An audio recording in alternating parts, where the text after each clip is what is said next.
Hello my friends and welcome, your pony here. I want to present you today my new Merca Rogue with the return of the Auctioneer. That deck brought me from rank 900 to 53U and then up to 24 in the end. So we're currently roaming around there. It's working extremely well. I think if I would do lesser misplaced, top 1 is definitely in with that. Gonna try to reach it. Let's sort of peek at the deck and see how it's performing, how it's working out. So the deck is built around, to some extent, Violet Teachers and mid-range board control pressure. So you got like the key cards, you get SI7 agents too, you have the Violet Teachers, there's the Azure Drake Lithap Belcher, which those cards you can like turn 3 SI7 backstep clear, you can have the turn 4 Violet Teacher prep eviscerate. You don't need to keep your preparations for Auctioneer plays. The Auctioneer, for example, there you have one sprint, which is like turn 4 prep sprint or turn 6 prep sprint sap or prep sprint eviscerate, for example, on turn 6. But you also have the Auctioneer for late game. He can be turn 6 with backsteps, with preparations. He can also be turn 10, just like Auctioneer, double 2 spell with like Blade Flurry, Eviscerate, whatever. Even if he draws only one card, you might draw into another spell and then draw a second card. So the Auctioneer at the end is really potent. I mean, you could play double sprint, but the advantage is if you're at turn 10, yes, you can draw 4 cards with a sprint. That's nice. But also, the Auctioneer is a full 4 drop, so against Priest pretty well. He's just another beef on the board. Like, if you can turn 6 go for Auctioneer prep spell instead of prep sprint some spell, then the Auctioneer is definitely better because he's just throwing another body on the board. Also, you got the Belcher to slow it a little bit down, and the Trade Prince Gallowix. Why is he in there? Well, the Trade Prince is slowing down your enemy immense. You put down like Violet Teacher, Azure Drake, Trade Prince, and he cannot swipe. He cannot ras. He cannot backstab. He cannot, like, if he executes, you get an execute. You can execute back. The only annoying thing is if he gets shield slammed. That's like really, really unfortunate. Mages also, they cannot play their secrets. I mean, sooner or later I actually got a duplicate from a mage because he forget about that, or active midi. I got an active midi from a mage and he conceded instantly. There's Dr. Broom in the end. And then there was a version where the Assassin's Blade wasn't in and the Ragnaros was in, but I encountered that the Ragnaros is not that useful at all, and the Assassin's Blade is extremely powerful since there are no more Harrison Jones out there. I mean, I haven't met any recently because druids, hunters. Well, the hunters could profit from a Harrison Jones, or like you profit from a Harrison Jones against the hunters. But you get druids, hunters, some warlocks, and well, there are more and more rogues coming, but mages. So Harrison just vanished. And with the Assassin's Blade, you get stronger blade flurries, you get Assassin's Blade, Tinker Shops with Oil, even though it's just another Assassin's Blade 2 times attack Blade Flurry for 3. It can be extremely powerful and potent. I mean, it's like attack on a Druid of the Claw, Blade Flurry, clear. Without a deadly poison, without anything. So it can be extremely good. And it's working out like a charm. It's like the newest tech in there. The Auctioneer is like what you definitely need, some of the key cards. You get the Sap to slow your enemy down also. So it's like, again, the turn 6 play with Galwix preparation Sap. So the goal with this deck is, in the end, board control with minions, constant pressure, and beating your opponent. You can't beat him with a Tinker Shops with our burst. I mean, if he's down to, let's say, you get turn 5, you get your Azure Drake, board is empty, you have a weapon on 1-2, you get the Tinker Shops with Oil, and an Eviscerate. He's on, let's say, 24.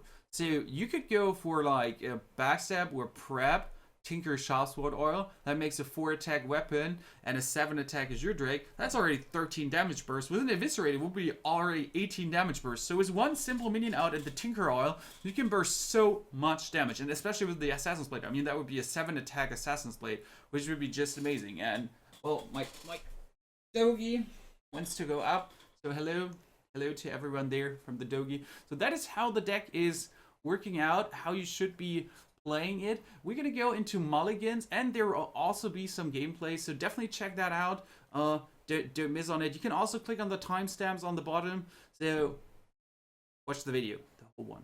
Hunter is the most annoying matchup. You kind of want to mulligan for SI7 agent, backstab, Here in this case, you keep the Eviscerate and the SI7 agent. If you get a preparation, you can definitely kill the Undertaker instantly, and you have the Sap there. Also, a Deadly Poison is definitely okay, or a Fan of Knives. Blade Flurry, even more perfect. Versus a Paladin, versus Uther, you definitely want to have Fan of Knives or Blade Flurry in starting hand. Backstab SI, Deadly Poison, something in that direction. The Violet Teacher is okay, but you definitely want to have something like Fan of Knives or Deadly or Blade Flurry to actually kill the Muster for battle. If you go for that and you don't have it, pretty annoying. You have Blade Flurry, Belcher, and the Dr. Boom, which is actually not that great. Additionally, a Backstab could be worse. I mean, you have the Blade Flurry, you can work with it. Druid is a really annoying matchup for you. You definitely want to have a Sap in the beginning. This is a really great hand. I mean, you have Prep, Eviscerate, and SI7 agent. If you have a Violet Teacher to this, additionally, the hand is just perfect. If you have a Sap or get a Sap, it would be even better against Innervate. But with this hand, you can definitely beat the Druid in early game pretty well. And get another SI. Versus Voria. Haven't faced that in quite some ages. We're gonna see where our mulligan goes. I mean, the preparation is always good. The Urza's Ring Force here not needed.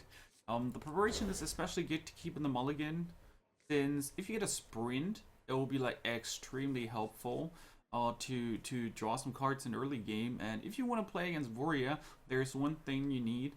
They're like all your cards. You need to have all your options to actually deal with his big shit. Since, as you know, we're not having a big Game Hunter in here. We are having like 2 Saps to slow him down.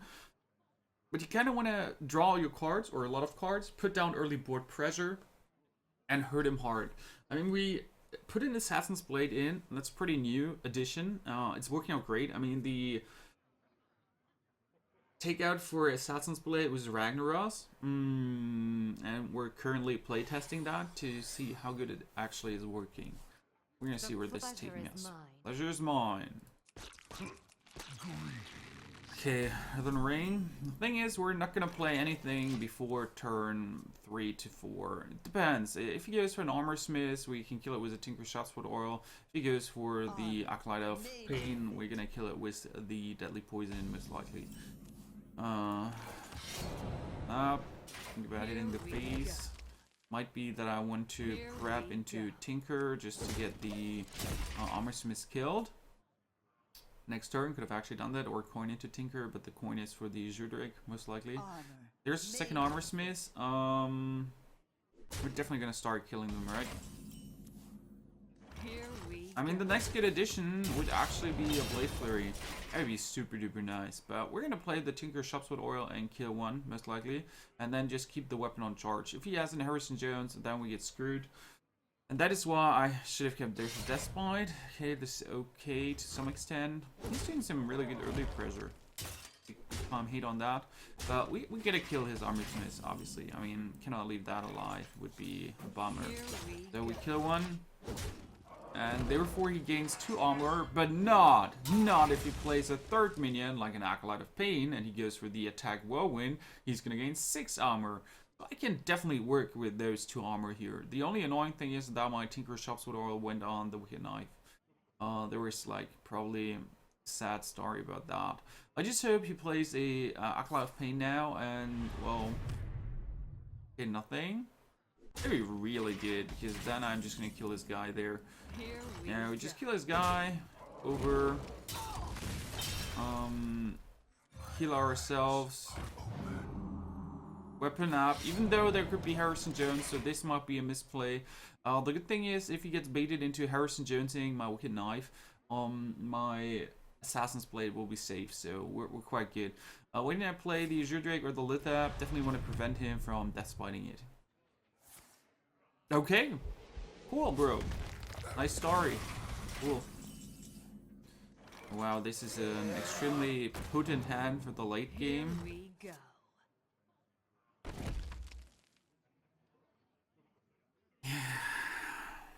What was you gonna do? Not actually do this. Bring him down in armor. Thought about like keeping it so I could go for Lithap, coin, SI, prep, deadly if I need it. Well, we're gonna see where this is taking us. I mean, he's at 28.6, and the problem currently is that we're He's surprising me a bit by his course of actions currently. I'm gonna see.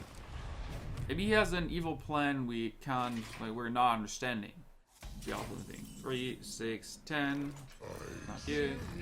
Take the feet. I'm gonna have the claw full of shit, but I cannot utilize it. This is pretty annoying. And since he didn't play anything, like, okay, he played removal, but since he didn't play anything, I expect his hand to be full of minions, like legendary, legendary.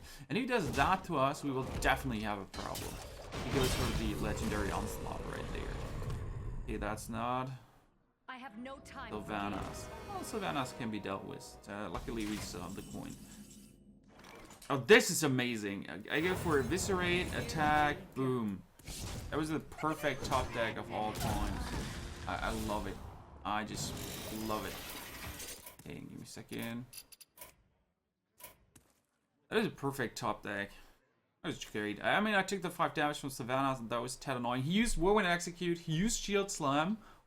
We have Dr. Boom on the board. I can go for, if I want to, 5 damage. Oh, bro, screw you. The 7-1 survive. Yes, Dr. Boom is like the worst case scenario for him. Is he gonna? Well played. You know, he's gonna try to rush me down, right? I mean, if he has a Grimage and a Cruel Taskmaster, I could be dead pretty fast. Oh, nice. There's amazing. T-Killbot.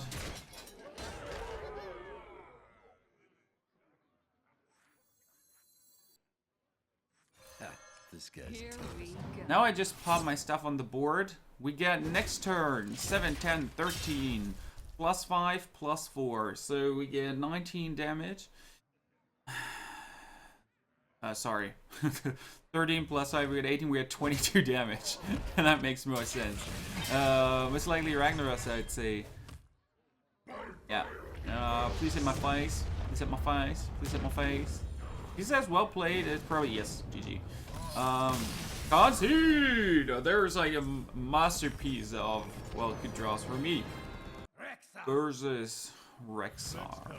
The worst enemy. You're gonna redraw everything, no surprise. I mean, we want to have Backstab as Eye, Preparation, Eviscerate, stuff like that.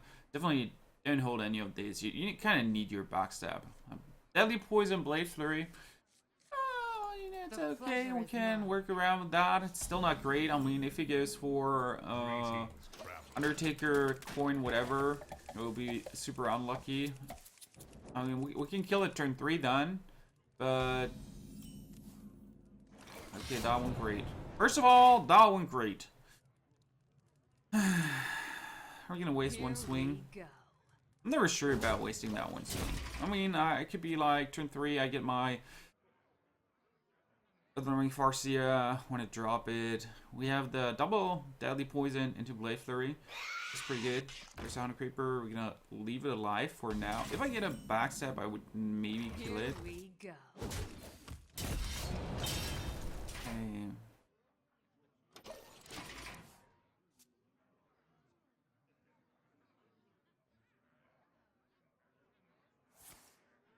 Offer. Misha. It's always Misha. Eviscerate now. That would be great. Preparation is not what I want to see.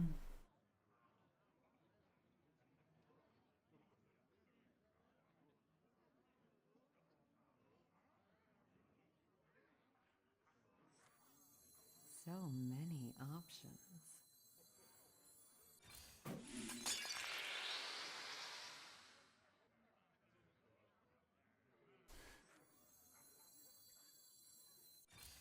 Here we go. Honestly, they're better plays, but it was okay. I mean, I got his guy killed. I have a 5 damage Blade Flurry just waiting on demand now. This is going to be my turn 6 play probably, just 5 damage Blade Flurry. There's going to be a Slush Belcher popping on the board. Coin.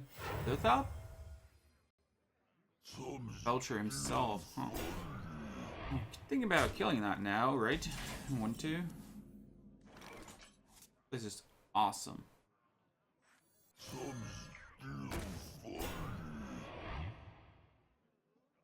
Yeah, I go greedy. I go extremely greedy on the card draw now. I get the Auctioneer Prep Blade.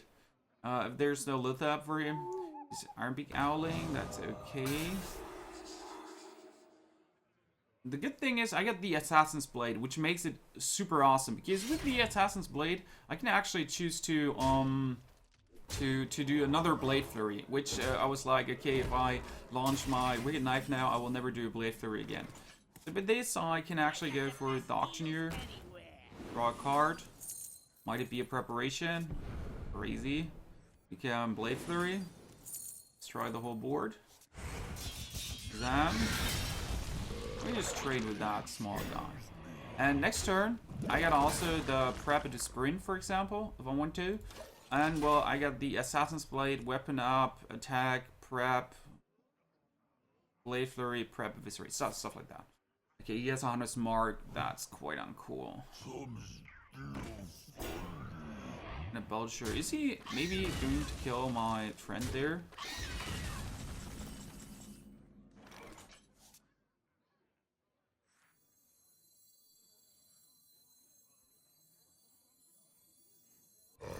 Look up. Prep this. Take the damage. 3. But we get the board cleared. The important part for me is having the Lithap out.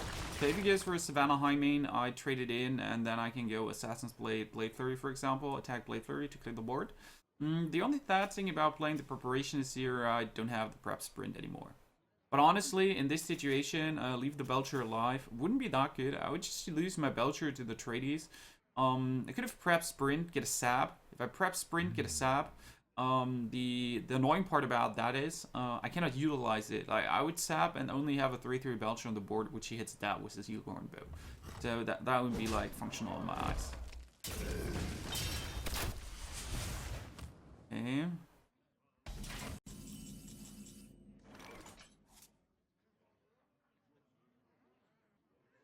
Can draw 4 cards. Should be best, I guess. I can do 3 damage. I can do 8 damage right now. And maybe draw into Tinker Shop's Wood, which would win me the game.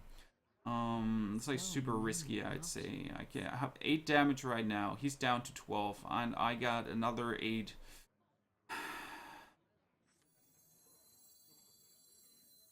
Take the risks here, just to win in 2 turns, most likely. Consider plan. Bring him down to 12. I got the 8. 12 damage burst next turn. Just need to draw into something. When I could have gone for the heals, which might have been the better play. I mean, there's an antique heal bot just waiting for my command here to drop on the board.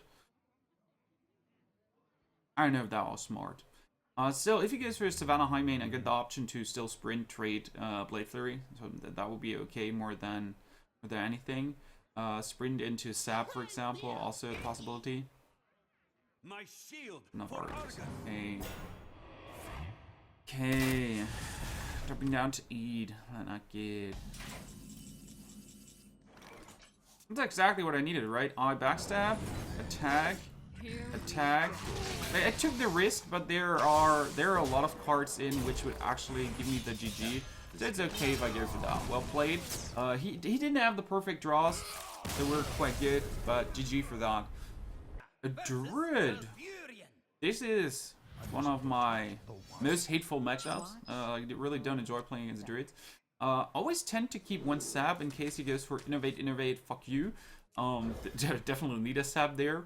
So it's not like in every game I get rid of innovate, Ancient of Lore. Even if it's only innovate coin whatever, like Palo Shredder, you're more than happy to have a sab. Okay, he goes for the Shade of Naxxramas. And that's like a big problem, since if he plays it turn 3, I might be able to get rid of it. If he plays it so early in the game, it's going to be a hard piece to get rid of it. But by all means, since I have the Assassin's Blade in the deck, there might be a slight turn of tides. The most annoying thing in the end is, turn 3, my turn 3. Okay, this is what I meant. I could have turn 2'd him, he turn 3's that, and I go for weapon up, coin, Blade Flurry, and kill him, for example. What I wanted to say is, I can coin out the Violet Teacher, but the annoying thing will be, My Violet Teacher is it's gonna be a 3/5, while his Shade of Nyx is gonna be a 5/5, and he would just trade into it without even losing anything. So that's like definitely not an option, I would say. We just weapon up, see where this is taking us. I feel really good with a 1-2 weapon. The problem is they're like 2 minutes on the board. If there's a force minion additionally allowed, that would be like, wow, that's good. That's at least some relief. If he reveals it, I can kill it, so we're quite good. As soon as I get... What you're gonna do if they come for you? Bad boys, bad boys. Just play the Violet Teacher and hope he actually reveals his guy. That would be amazing. So he reveals his Shade of Nyx, for example. I could go for Coin Abyss and then SI7 Agent attack trade. That would be like my secret hopes here.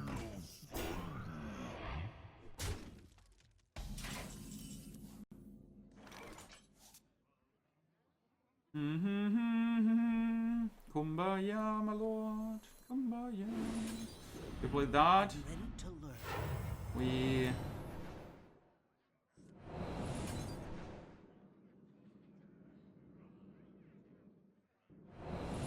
sap.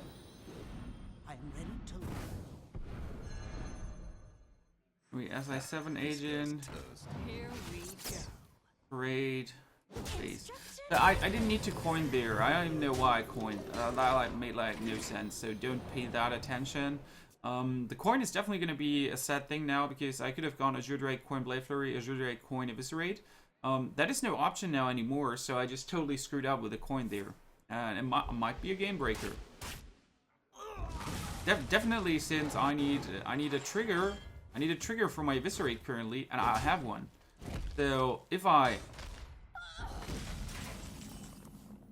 can be happy that he didn't reveal his Shade of Nyx, right? Like, giddy. Hey, lights out. Yeah, we go for the Sludge Belcher. He's an 8/8 Shade of Nyx, which is like huge and a big problem. There's an Ancient of War, which can be killed by me if I want to. Let's go for the Dr. Boom. It's like the best thing to do right here. Bring him down to 7. If he wants to go through my Taunter, he would have at least like... I mean, the Shade of Nyx, he just kills my Dr. Boom. And why do I keep my weapon? For the 2 damage Blade Flurry. Exactly what I need. Not kill through that, fuck you. It's okay, right? He cannot get his guys killed. Oh, that could just get interesting. You could reveal him. Oh, that just get interesting. Oh. Wow. You can go weapon up. You can go weapon up. 3 damage. Parade. Bomb. Weapon up, 3 damage, Eviscerate. So many And options. clear the complete board. You can go Deadly Poison.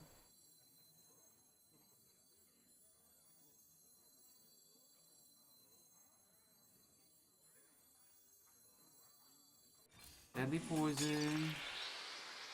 Blade Flurry. Get everyone down.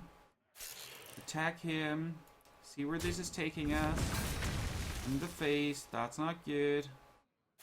We attack him. Hope it hits him for 4. I Eviscerate. And I actually take 6 damage. And I got a 7/7 on the board. That was great. I could clear the board pretty well. We have the Assassin's Blade still waiting. I mean, if I get anything that deals direct damage, and he's not clearing my Dr. Boom, could be over. Well, sadly, he has something. And another Shade, you're kidding. And another... No, Zombie Shot. That is not okay, because if he has a Roar soonish, that won't be good. So we play the Trade Prince Galwix, heal ourselves, trade in that guy, and see where this is taking us. Could also... Here we go. Not gonna hit it for once. There's like no need in that. We have the Trade Prince Galwix, so he's not able to play spells. If he has a Roar, he would be like at 5, 9, 12, 14, 15. That's okay. 5, 9, 15. Yeah, we'd survive that. Another Belcher. Quite unfortunate, I would say. I need another Blade Flurry. That would be like a game breaker.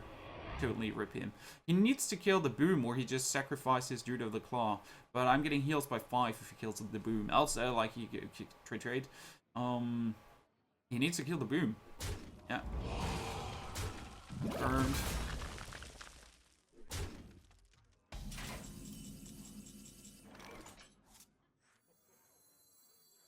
Funny part here is I played the Azure Drake, get a backstab. I trade him. I backstab here. I go for Phantom Knives. Get everyone ripped. I take the 1 damage and I kill his guy, get the heals, and I get the Supreme Board Control. It's like, well played. If he swipes, I get a swipe, and then I can Assassin's Blade, kill him. If he, I don't know, swipe, I get 2 swipes. There's like, it's a really downfall for him. We're 22, pretty much, I controlled him here, and now, like, Galwix just won the game, I'd say. He's giving me coins now. The good thing is he can draw cards. Like, he could draw a card if he wants to. Oh, he's gonna play double Ras, give me double Ras. The good thing about double Ras is, for him, I cannot do any damage with it, so that would be okay. Clears the board, and I get only 4 damage on the board. The thing is, I might still go for a card draw with it. I mean, I get 7 damage, and I might just start drawing some cards, right? I play the Auctioneer, and I just Ras my own Auctioneer, because it will be 2 cards. 1,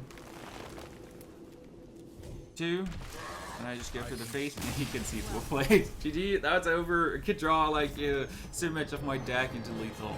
26, pretty awesome.